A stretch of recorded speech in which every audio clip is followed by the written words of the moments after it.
Hey everyone, welcome to a Nikkei Rising cooking video. And today we have me, I'm Robbie. I'm from SoCal, more specifically Torrance.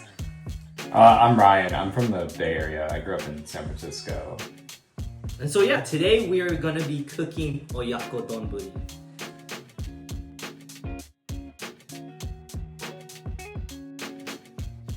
So first we're gonna start doing some prep work. Before we get into that, so what's your experience with cooking?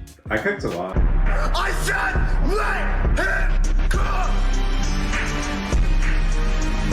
My mom's side of family is like Japanese, so she would cook a lot for me, and that's kind of how I learned how to cook. Like also a little bit self-taught, but that's why it's important to me. It's definitely a vehicle to like maintain identity and culture. What about you? For me, honestly, I don't have too much experience cooking. I can tell. But for me, like, I usually like cooking for feasts for like multiple people more than just like day-to-day cooking for myself, because I feel like cooking is more of like a way to get people together. So that's why I have more fun like cooking for more people than just myself, because otherwise it's just like, oh, what do I want to do? Just like, oh, I'll just put something in the microwave, I don't care.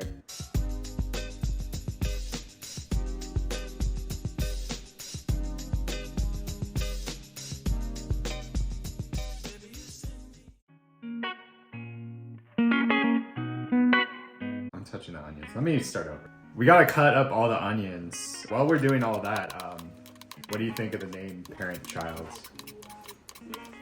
As in like Oyakodon translation is parent and child. Tell me your thoughts. Man, it feels a little morbid, honestly. I mean, do you really, if you were a chicken, do you really want to go out like that? Maybe. I don't know. It's kind of beautiful. Like they're with their family together in their final way out of this life. But the egg wasn't born yet. What came first, the chicken or the egg? I'm gonna say the egg came first because dinosaurs came from eggs, and I don't think that they just popped out of nowhere. They had to come from an egg. And continuity-wise, chickens evolved from dinosaurs. Like they're descendants of velociraptors if you really think about the real ones. So if you think about it, we're eating a velociraptor bowl. yeah, in a sense, yeah, I think. What's your stance on the chicken or the egg debate? I don't know. It doesn't really matter. Like to me, I don't really think too much about it. It tastes good. What's the point of asking a question? What's the point of anything? Okay, we're gonna keep going. So now that we're working on the sauce, we're almost done. But I gotta know, which restaurant have you been to that has the best Oyakodon? I like Tani's Kitchen in the Bay Area. It's closed now. It's a tragedy. But I went to Mitsudo, Little Tokyo. That was pretty fire. You can kind of smell when it's legit, and I feel like dashi, like that's like one of those smells where you walk in and you're like, okay, yeah, I know. Like this place is about to buzz. Oh yeah, that makes sense. For me, I'm very biased. I go with my hometown Torrance. It's this place called Icho. It's a smaller, like, hole-in-the-wall mom and pop type shop, but my grandma and I used to eat that all the time. She loved the Oyakodon there, and then I would subsequently also get that too. And it's just one of those beautiful things where like food brings family together. So what Ryan and I are going to be doing is cooking simultaneously to compare. Now with all that being said, we are going to go into the history of the dish that we call Oyakodon. So let's go. Oyakodon is a bowl of rice topped with chicken and onions, simmered in broth and seasonings, then covered with an egg and served over white rice. There are different theories about the origin of Oyakodon, but it is believed that a customer at Tamahide, a restaurant in Tokyo that served chicken dishes, used to eat the leftover meat and warashita, which is a seasoning for chicken and onions, with an egg and rice. The customer named the dish Oyako-ni. A loose translation is parent and child stew. But later, in 1891, Toku-san, the wife of Hideyoshi of Tamahide, turned this oyakoni into a one-dish meal served on rice, which is said to be the original Oyakodon.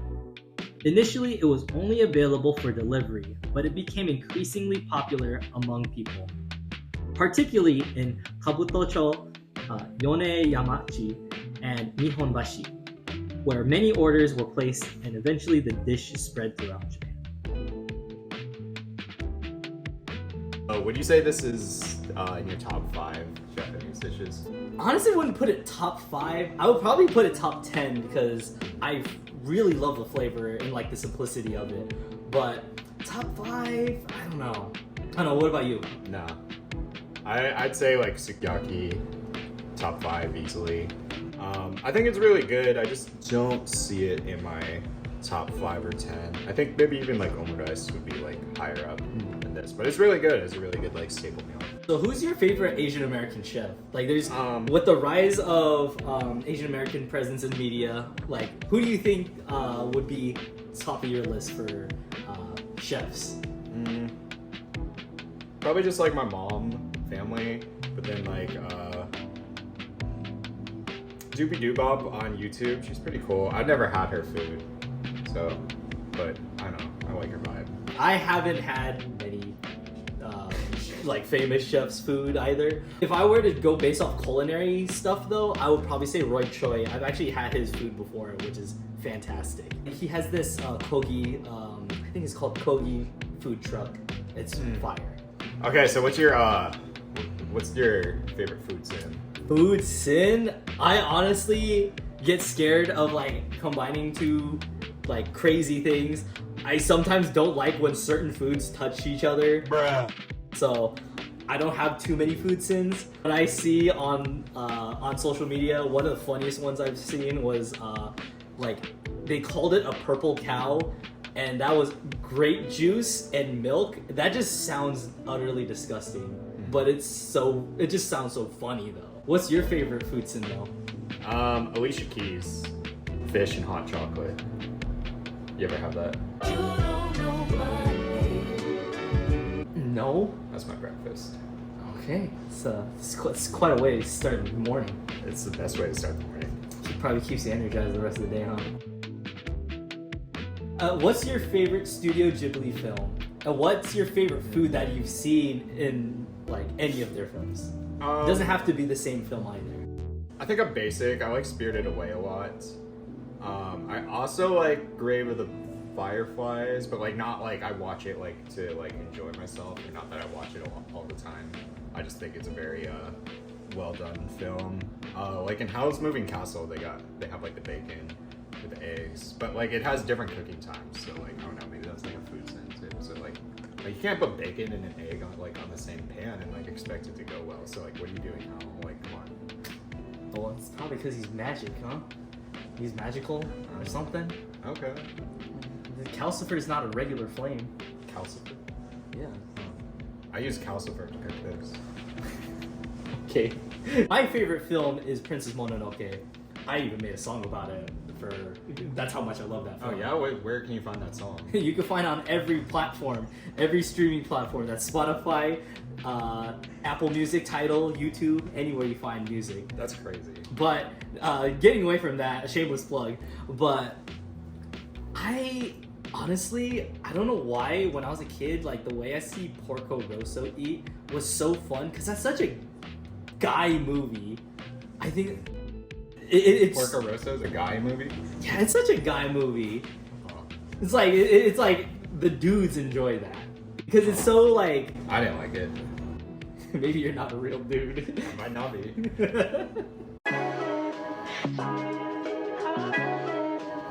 So whose dish came out better and why is it mine? Hey, I don't know about yours, but mine has a lot of character. It has a lot of heart. It deserves a participation award. So that's where we're going right now, okay? Character is a word. Turned out fire among you. Oh, that's really good. I know. Where's this confidence coming from? Okay. It's coming from there.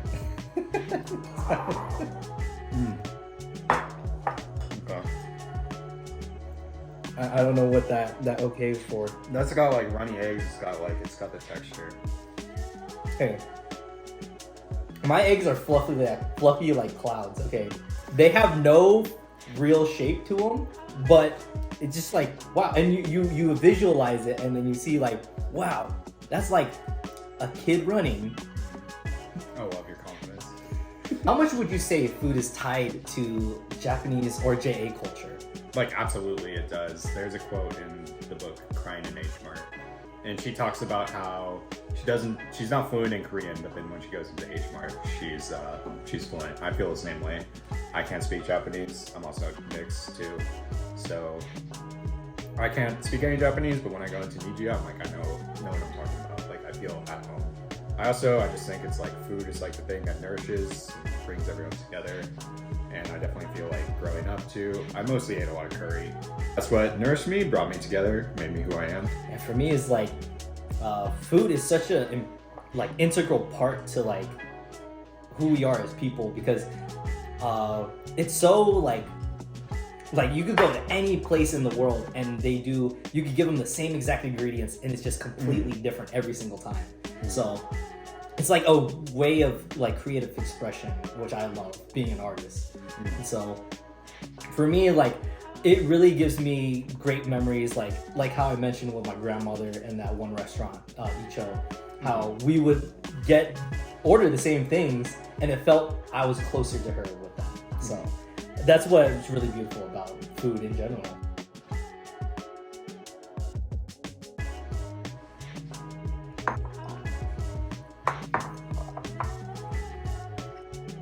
So which one?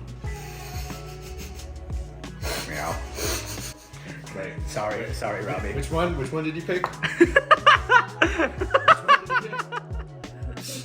Thank you everybody for watching. I hope you all had as much fun as we did with this video. Yeah, you can make this dish at home, or you cannot. Either way. If you want to stay up to date with us, we're active on Instagram and our Facebook group. Our handle's at Nikkei Rising, and it should be on the screen somewhere. But yeah.